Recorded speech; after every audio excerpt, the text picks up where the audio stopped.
So one being Little Chauncey. That was something that we came up with in the middle of the of storyboarding. Also, the other thing was the idea of Star. Sort of like her memories when she gets in there, all of a sudden she's creating new memories. And it's almost like putting two mirrors and facing each other. All of a sudden there's like this memory loop, and that became the danger. Originally in the outline, the danger was if you're in the wand too long, then it will destroy the world. We thought, oh, that's pretty broad. Let's get really specific with this and make this very, like, let's make the danger here really about Star. So that was another element.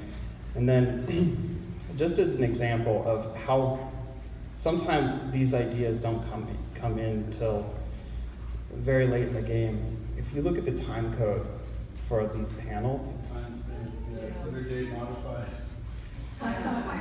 5 a.m. Yeah, that was just before we were supposed to screen that episode the next day. So that's how far this stuff goes sometimes, is we come up with this stuff at the very last minute. And in fact, there's even more. Look at the name of the file.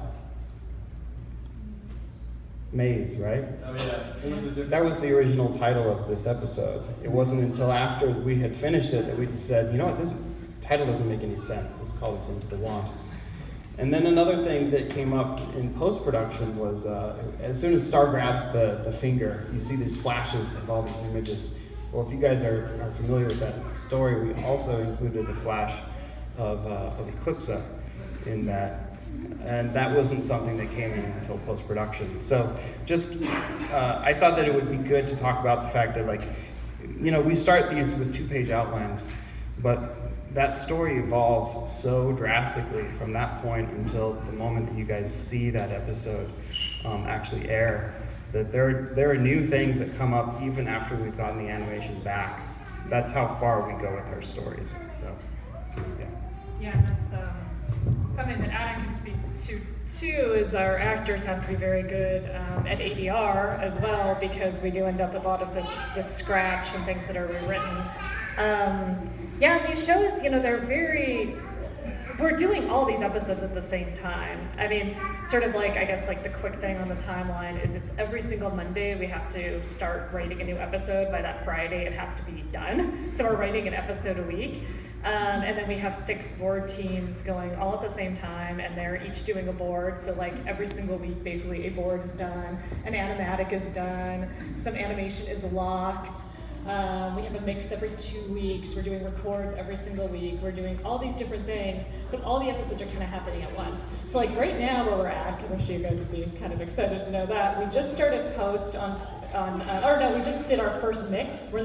We're a fair way into post on season 3. We just did our mix for the first episode of season 3. So that, you know, is the first time we're putting like sound and music to the animation, and then we're already writing season 4. So and we are still boarding season 3. There's still storyboards happening for season 3. There's still animatics happening for season 3.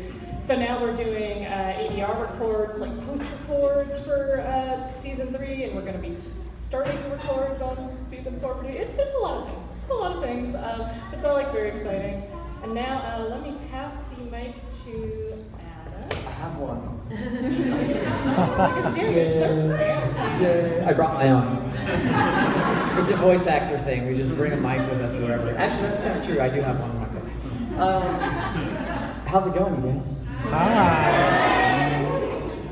So, I love my job so much. Love you. Oh, thank you. So Darren asked me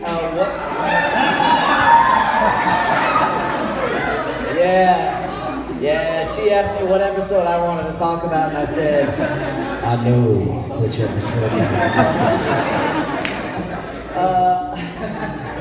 about. So actually, yeah, to speak about like what you were talking about as far as the process for me goes when I get called in to work on an episode, a lot of times I just have a script. There's a storyboard that they'll flip through. If something needs clarification, like if we need to know how loud Marco's yelling for Star or something like that, we'll like flip through the storyboard. But for the most part, it's just a script, and we'll do it a bunch of different ways, and then they take everything that I did, and hopefully it works. And if it doesn't, once they get it back, and Dominic's gone in and redone all the lines that he hates that I did, That's not it. then I'll go in and record again and do what Darren said, which is ADR, which I literally can never remember what it means, but I always just think I always just say after done recording, because I'm going back in after we're done recording. You know what? I don't know what it stands for either. I think it's like automated digital. Automated dialogue.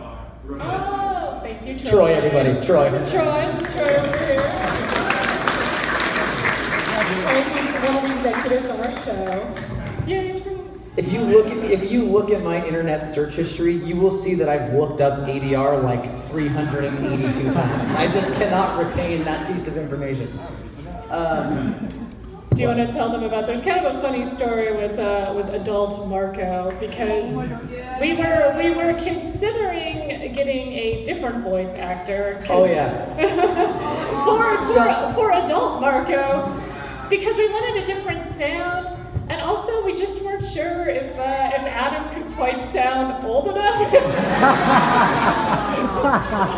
It's okay. But he totally schooled us. He totally schooled us. It was pretty funny. So I go in and they're like, oh yeah, we have this episode coming up and there's gonna be an adult Marco. And first of all, I'm like, I can't wait already. That we're gonna see this. It's gonna be awesome. And then yeah, Darren told me all that, and I was like, in the back of my mind, I was like, oh heck no.